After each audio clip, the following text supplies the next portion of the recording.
Tu veux que je te bénisse. Seigneur, viens à mes besoins. Je veux voyager. Seigneur, vois mon visa. Seigneur, vois mon foyer. Tu dis, moi aussi j'ai un besoin. J'ai besoin d'une seule personne qui peut ouvrir la bouche et dire, Seigneur, pardon. Y a-t-il quelqu'un qui peut dire, Seigneur, pardon? L'intercesseur est celui qui est caractérisé par une vie d'intimité, une vie profonde. Un intercesseur n'a rien à voir avec un critiqueur. L'intercesseur, c'est un homme qui est profond. C'est une personne qui est profonde. C'est une femme qui est profonde. C'est quelqu'un qui parle de souci. Le souci de quelqu'un. Quelqu'un qui est malade. Tu es enfermé dans ta chambre. Ton âme gémit. Alors que toi, tu as de quoi à manger. Mais parce que l'autre n'a pas de quoi à manger, ta bouche devient amère. Dieu cherche l'intercesseur.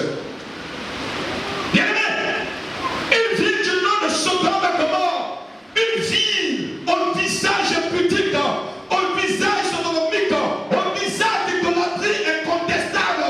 Dieu entend la chose du monde de lui, mais la Bible déclare que Dieu dit, je dois vérifier de mes yeux avant de prononcer le jugement. Pendant que Dieu descendait pour détruire cette ville, il y a un homme du nom d'Abraham. Alors Abraham dit, Seigneur, si tu trouves dit juste, et que là tu es servi. Alors, dans la vie, la Bible dit, Lot et sa famille. Lot ne s'est pas séparé d'Abraham de la bonne manière. Lot s'est séparé d'Abraham de la mauvaise manière. Abraham pouvait garder quelque chose dans son cœur. Abraham pouvait même dire au Seigneur, comme tu as clôturé, quand tu dis c'est une ville impudique, impudique même c'est bon. C'est une vie vraiment au-delà de l'impudique. Pourquoi? Parce que Abraham a le souci de voir votre périr. Mais l'intercesseur, c'est celui qui ne veut pas voir l'autre périr. Un intercesseur, c'est celui qui ne veut pas voir l'autre aller en enfer. Un intercesseur, c'est celui qui ne se venge pas. La Bible dit que Dieu ne veut pas qu'un seul pécheur périsse, mais il veut que tous se répandent. Un intercesseur ne maudit pas. Un intercesseur, c'est celui qui bénit. Parce qu'il a le souci de Dieu. Un homme du nom de Moïse. Les hommes créent même d'un intercesseur. Première heure pour moi, j'ai Moïse, j'ai Abraham. Et puis je vais en trouver d'autres personnes. Comme Étienne. J'en parlerai comme Étienne. On prend un caillou et puis on tape sur le visage. Et puis voit son sang qui est en train de partir. Il se trouve entre la vie et la mort. Et puis il dit, Seigneur, pardonne-les, pardonne-les, pardonne-les, pardonne-les. Et pendant ce temps, on dépend un caillou sur son visage. Et puis il dit, Seigneur, pardonne-les jusqu'à ce qu'il rentre totalement là. Je n'ai pas cité les âmes de Jésus, il va pardonner encore. Moïse va conduire ce peuple. Moïse va parler à ce peuple la part de Dieu. Moïse va exprimer ce peuple selon la voix de Dieu. Il arrive à un moment donné, le peuple se rebelle. Il se lève contre Moïse. Il parle contre Moïse. Il parle méchamment contre Moïse. Moïse nous a envoyé ici pour nous tuer. Moïse nous a envoyé ici pour nous détruire. Au lieu que Moïse se fasse, c'est Dieu qui se fâche. Alors Dieu s'est fâché et Dieu dit à Moïse, je vais les détruire. Mais Michel et Sani, cette parole me dérange. Moïse, Dieu dit à Moïse, je vais le tuer. Et vous savez ce que Moïse dit à Dieu? Il dit, si tu les tues, inscris mon nom et retire mon nom dans ton livre de vie. Mais si tu les tues, si tu les frappes, si tu les touches, moi Moïse, mon nom là, faut effacer ça de ton livre. Regarde, c'est ça l'intercesseur. C'est quelqu'un qui a eu cette confiance tellement peu.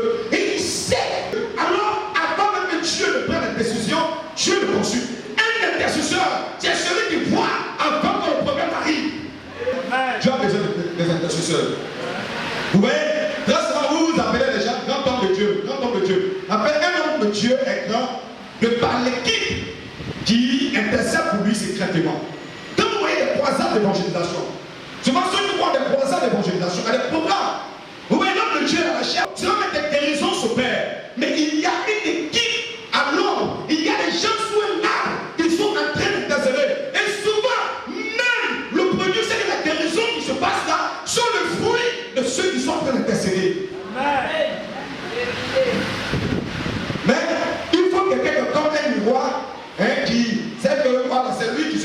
que l'on voit, mais il y a des personnes qui à l'ombre font le travail.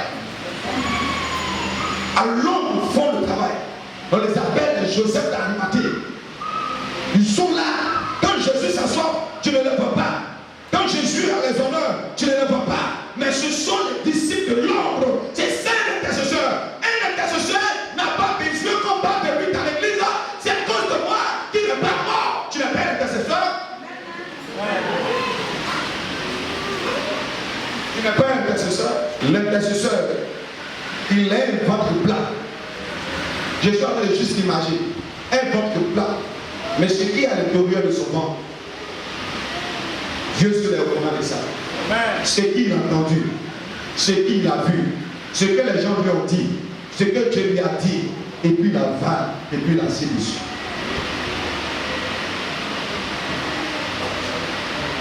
C'est ça l'intercesseur. Bien aimé, Dieu en a besoin. Regardez la conséquence quand Dieu ne trouve pas l'intercesseur, le verset 31. La conséquence quand Dieu ne trouve pas l'intercesseur. S'il vous plaît, si vous créez un département d'intercession, quelqu'un qui critique n'est pas apte à être un intercesseur. Quelqu'un qui parle beaucoup n'est pas apte à être un intercesseur. Parce que même à l'intercession, Dieu peut te révéler un péché qui va se commettre dans 10 ans, dans 5 ans, avant même que le péché ne soit commis. Est-ce que vous comprenez? Je prends un exemple. Dieu est là et Dieu te révèle la chute de quelqu'un. C'est qu'il te montre une personne et te montre la personne qui prend le péché. Pas parce que la personne est en train de pécher, pas parce que la personne vit dans le péché, mais c'est quelque chose qui doit arriver. Tout toi, tu n'es pas intime à Dieu, tu prends ça, tu commences à juger. Ah, la chose n'est pas arrivée. Dieu t'a juste montré que telle chose-là va arriver. Pour que tu commences à pourquoi n'importe qui ne veut pas être l'intercesseur. Parce que tu es quelqu'un qui a la langue qui vadrouille. La langue qui se promène dans toutes les cours communes, dans toutes les cours individuelles, dans les chambres, dans les endroits, dans les cours, alors tu ne peux intercéder. Amen. Est-ce que tu vas accuser quelqu'un? Alors la chambre ne fait pas encore réaliser. C'est pour cela que Dieu fait. Il dit l'annonce la fait depuis le commencement. Amen. Lui là, il a dormi. Ce que Dieu m'a révélé là, c'est un pécheur. Dieu t'a révélé qu'il va pécher, il n'a pas encore péché. Pour que tu puisses intercéder, que la chose arrive. Amen. Oui. Vous connaissez un homme Jonas. Voici Jonas, l'exemple typique d'un faux intercesseur. Ouais. Dieu envoie Jonas à Ninive. Qui est Ninive? Les habitants de Ninive sont en guerre avec le peuple de Jonas. Donc, c'est deux peuples en porte-à-flot. Alors, tu dis à Jonas, va à Ninive et prêche la repentance. Prêche l'évangile pour que les gens de Ninive là puissent se repentir. Jonas sait que lorsqu'il y a repentance, il y a un bâton de colère de Dieu. Donc Jonas dit, si je viens à Ninive, que je prêche l'évangile et que ces personnes se convertissent, Dieu, tu ne vas pas prononcer ton jugement sur eux. Donc moi je ne vais pas. Verset 31, quelle est la conséquence lorsque Dieu ne trouve pas l'intercesseur? Je répandrai sur eux ma fureur, je les consumerai par le feu de ma colère, je ferai retomber leurs œuvres sur leur tête, dit le Seigneur l'Éternel. Amen. Donc, bien aimé, lorsqu'il n'y a pas d'intercesseur, vous voyez que la colère de Dieu se répand. Amen. Dieu cherche, ce sont des intercesseurs. Dieu a besoin des gens pour intercéder. C'est vrai, j'ai donné des critères, mais Dieu fait grâce. Voilà, Dieu fait grâce. Et dans la grâce de Dieu, il a besoin de tout un chacun pour que nous puissions intercéder. Dis-toi à gauche, tu as besoin de lui. Hein? Tu es à gauche, tu as besoin de toi. Ça, c'est sa grâce qui est là. On n'obtient pas la chose parce qu'on est bon. On obtient la chose parce que Dieu nous a appelés. On n'est pas béni parce qu'on est fidèle, mais on est béni parce que Dieu a décidé de nous bénir. Tu as besoin des gens pour intercéder. Une église où il n'y a pas d'intercesseur, une église où il n'y a pas de personne qui intercède, et une église qui part à la dérive. Tu vas pas évangéliser. Tu vas pas évangéliser. S'il n'y a pas d'intercesseur, l'évangélisation ne pourra pas donner. Et dis la même chose arrive. Si l'Éternel n'est ordonné cela, même c'est l'intercesseur qui prie toucher le cœur. Quand vous voyez, souvent, pour vous l'évangéliser, pas, vous ne saurez pas de quoi je parle. Tu demandes aux gens d'aller à l'évangélisation 2 années. Pourquoi? Il y a un qui dit, donne ton cœur à Jésus, donne ton cœur à Jésus, tu es un pécheur, tu finis comme cela. Et puis il y a un qui a arrêté. Lui, il intercède pour le cœur. Pendant que l'autre bombarde le cœur, l'autre dit, Seigneur, touche le cœur. Amène-la à comprendre qu'ils ont besoin de salut. Amène-la à comprendre qu'ils ont besoin de toi. Amène-la à comprendre qu'ils ont besoin de toi. Parce que la parole d'un prédicateur tombe dans les oreilles. Et c'est l'Esprit de Dieu qui la dépose dans le cœur. L'homme ne peut pas changer l'homme si Dieu décide que l'homme change. Pourquoi? Parce qu'à la vérité, il n'y a pas quelqu'un qui va intercéder pour que Dieu puisse prendre la parole qui est prêchée pour mettre dans le cœur. Pour mettre dans le cœur. La parole tombait dans les oreilles. On a clamé. Et je lui avais dit cette fois. L'homme de Dieu prêche. Il prêche, mais ta vie n'a pas encore changé. Quel est le fruit de la prêche de l'homme de Dieu? C'est le changement que cela a prévu, n'est-ce pas? Il prêchait, depuis il était puissant. Ouais, dis donc. Mais dans la parole, le seul qui est à l'œuvre, et pendant ce temps, la haine est dans ton cœur. Et fur et à mesure, le champ de caractère. Mais comme je le disais, un intercesseur doit dire Seigneur, mène l'amour. Et que l'intercesseur, il n'a pas de parti pris. Lui, il est là seulement pour plaider. Il plaide seulement. L'intercesseur, c'est celui qui anticipe. Je vous ai dit que Dieu peut lui révéler un péché qui peut être commis dans 10 ans, pendant que le péché n'a pas encore eu lieu. Donc c'est celui qui anticipe.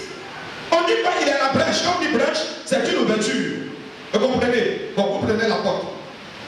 Vous prenez la porte. Et puis, le verseur, c'est celui qui est là. Hein? Il est l'intérieur et l'extérieur. Vous comprenez? Donc, je prends l'exemple. Voici la porte du roi. Voici Dieu. Voici les démons. Et voici la porte pour entrer dans la porte du roi. L'intercesseur, il est là. Quand le démon vient, il doit le croiser. Quand Dieu aussi vient, il doit le croiser. Et c'est l'intercesseur qui se donne. Tu n'as pas le créer pour frapper. C'est vrai que les gens pêchent. Mais pourquoi il y a quand même des chrétiens? L'intercesseur ne médite pas le mal. Dieu a sa manière de régler ses problèmes. Il a sa manière de solutionner les choses. Bien aimé. Et de comprendre que quand il y a un problème, Dieu t'a donné les génons. Fléchis et puis intercède. Fléchis pas à Dieu. Fléchis pas à Dieu. L'amour que tu portes pour une personne, l'amour que tu as pour une personne, quand ça ne va pas dans le corps de la personne, même si elle n'ouvre pas la bouche, tu ressens cela dans ton corps. C'est ce qui fait que si vous n'avez pas l'amour, vous ne pouvez pas exercer dans la délivrance. Et qui peut prendre son temps pour prier pour quelqu'un, pour prier pour une personne? Aujourd'hui, on ne peut venir dire à quelqu'un, dans mon foyer là, ça chauffe, aide-moi à la prière. Parce que dès que tu donnes tort, c'est dans la maison de quelqu'un d'autre. Le fardeau que tu portes, il faut quelqu'un d'autre pour pouvoir prier pour toi. Comprenez qu'on a besoin des uns des autres. C'est le travail de l'intercesseur. Parce que tu allais vilipender pour l'autre, quelqu'un d'autre va aller vilipender pour toi. C'est quelqu'un qu'on a cédé et le moissonnera. Intercédons les uns pour les autres, plaidons les uns pour les autres, et il y a la prière la plus efficace.